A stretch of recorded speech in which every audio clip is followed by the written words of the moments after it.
This will be a day for the books, for the record books being across asset classes. We'll go through the whole thing. Today is not a day to panic or to freak out. This is pretty much what happens in Quad 4. Risks happen slowly, then all at once, right? Top three things this morning will include the biggest stock market drop since 1987 in Japan, of any major market, by the way. Interest rates, of course, which are now begging for a rate cut as we thought they would. And then we'll go through the VIX setup to Jonesy's point. First in Japan, a down 12.5% move. Now, that takes its crash down almost 26% from where it was basically inside of a month ago. So again, our signal got us out of 5 different country exposures on Friday, including Japan. So that was pretty well timed. I always know I'm getting something wrong if I'm losing money, right? I mean, if I'm losing money, that means, okay, we got something wrong here. Well, what did we have? It's a lot better to lose a little bit of money than a lot of money. So there's a very good example of risk managing that. Obviously, the yen is really impacting this in as much as anything else, but that signal on your pin sheet today, again, it says bullish trend, and that was a great reversal from, I think our signal switched at 157 US dollar yen. So that's perpetuating it, a huge move in the currency market, and also a huge move in the Japanese government bond market. You're seeing the 10-year JGB yield, or the Japanese government bond yield, that's down a full, it's probably down 20 basis points now and down 30 basis points in a month. And that's a lot when your 10-year yield's at 0.77. So again, that's the risk that the strengthening yen is posing, or the market saying is imposing on Japan's economy. Secondly, we'll go to interest rates. You get the panic attack. You're going to get the Fed begging. You're going to have everybody on CNBC saying, okay, why didn't they do it? Let me just be very clear on this. If the Fed does a panic rate cut, like just to pander to, if Powell panders to the elites or to the whoever the hell it is that's trying to get him to do it, the market's going to panic more. Okay. Now this is not it's not our first rodeo on this. When Ben Bernanke and Hank the Market Tank Paulson in 2008 had their panic attacks and all these, the bazooka, I think Jonesy, they're setting to launch. I mean, the VIX didn't go to 60.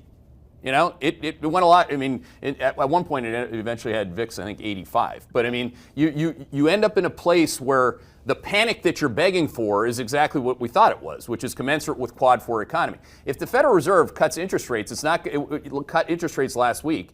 It wouldn't have changed the ISM number or the jobs number or the Amazon quarter. That's not, the whole thing is slowing right now. And it is set to slow at a faster pace. Don't forget that we have our deepest Quad 4 in the month of September. Now, it's a narrow Quad 4 mathematically, but things can get deep. Again, the economy is not a linear thing. It's nonlinear. So when you see stuff happen, like last night, it wasn't just Japan. I mean, the South Korean Kospi index was down 9%.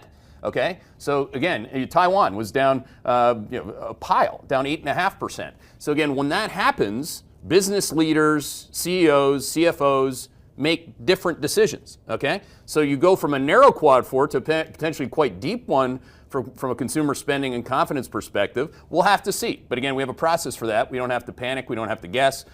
We can be comfortable being uncomfortable with that because, again, the measuring and mapping process and interest rates is getting you right there. I was the first one, I think, to say 50 basis points on a rate cut for September, and I kept saying it when the street was saying, nah, because Powell didn't say so. You know what they got now? They got 3 50 basis point cuts, okay? Bang, bang, bang, 150 basis points. Well, actually, it's funny. Christian's been updating us as you've been talking, but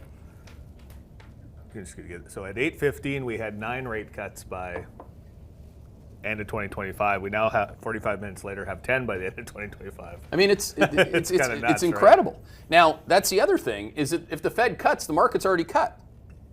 The bond yields are already reflecting the cut. Yeah. So I know that there's going to be a lot of noise otherwise. Just turn it off.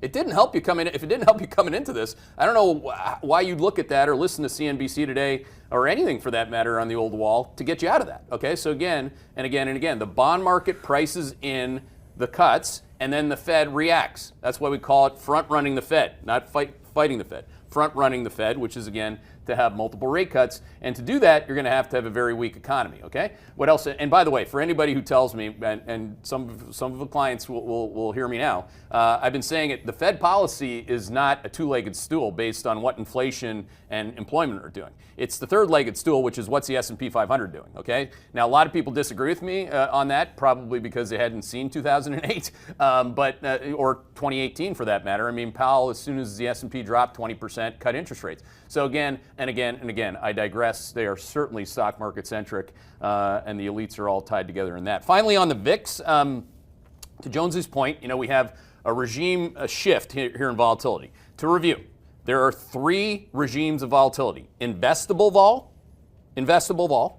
Now even gold volatility is shooting towards 20, which makes it into the next bucket, which is the chop bucket of volatility. So for the VIX, we'll call that anywhere between the 19 and 28, 29. And then you get the fuck bucket, all right? So that's the F bucket when you get north of 30 and ripping like it just did.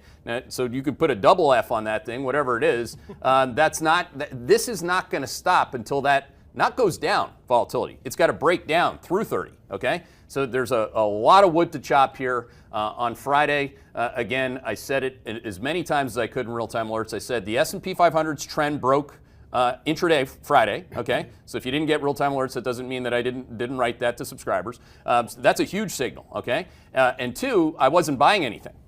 I'm probably not going to buy anything on the open here either. Why would I do that? I don't have to, okay? Now, is there selling that I'll do today? Absolutely, okay? Anything breaks trend, it's gone. I mean, obviously, the 1% position in Bitcoin that I have is gonzo, right? Lose 15 basis points. It's down 15%. 15 basis points of my hard-earned capital, not 89% of my hard-earned capital. So again, as soon as they break, they're out. That's what happened. It got us out of Japan. It got us out of Canada. It's going to get us out of whatever it needs to get us out of. We're going to cut those, take whatever that is, and just get on to the next play. Okay, the three-factor check down from the Tier 1 Alpha data did not change the whole time. On any of those market rally days, it did not change. The only thing that's changed is what people have to pay on super short dated protection and or as they go out the calendar. Don't forget that this situation that has manifested with negative gamma from a dealer perspective, you have 1 month volatility sky high against 3 month as of this morning, making a new, that might be a new all-time high. We're gonna have to see where that goes. It should be, the blue line over the red line. And of course we have the flip line, which you also showed there. So it's deeply negative. There's the throttle, which is for gamma. So if dealer gamma is negative, then the declines go down faster in the S&P 500, in as much as the bounces go up faster. Okay, so that's the throttle, and then the toggle is what the volatility control funds, systematics, quants have to do because of that throttle. And they have to sell. So we're coming from like the 92nd percentile in terms of positioning of these systematics. They don't do research. They don't make up stories about NVIDIA and AI and Jensen kissing them on the forehead. No. They just sell or buy based on where volatility is, which is why they're called volatility control funds. So again, you can see that that's absolutely collapsing, and they're a big multiplier on that type of sale too, because again, that's forced selling, okay? So those are your top 3 things. Before you get into the grind, I was actually thinking about this while you were talking, but I think part of the issue with panic rate cutting is the dislocation that happens sort of in global markets, like in particularly with currencies, right? Because all of a sudden you cut 150 basis points in the U.S., dollar weakens, yen strengthens even more, and you have it's all this sort of commingled these asset classes, right? And I think that's what the Fed. To your point, the market's already priced in these cuts. Mm-hmm. The Fed then comes in and with the bazookas, and then that's when things sort of unwind globally because things are wound so tight. And this is what Bernanke in particular had dead wrong. The Fed is so arrogant; they think that they can suppress volatility on a trending basis. Yeah. And what they're really doing is they're perpetuating volatility through panic actions. Okay. Now, when you were out last week, I mean, one of the titles of the early look was called "Panic Rate Cuts." I mean, it's not like we didn't see this coming.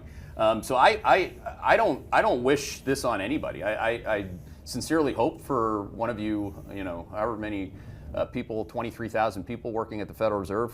If any of you are listening, like I highly recommend you do not do panic rate cuts. Okay, now that's just me. I'm just the only person that's ever risk managed this consistently. 2008, 2018, 2022, 2020 now. So again, they should not do that, Jones. Panic is not a process, okay? Hey there, Hedgeye Nation, or if you're not part of Hedgeye Nation, thanks for watching Hedgeye on YouTube. If you haven't already, make sure to click on the button below there. Subscribe to our YouTube page. You can also follow the link in the description to our website to get even more great investing content.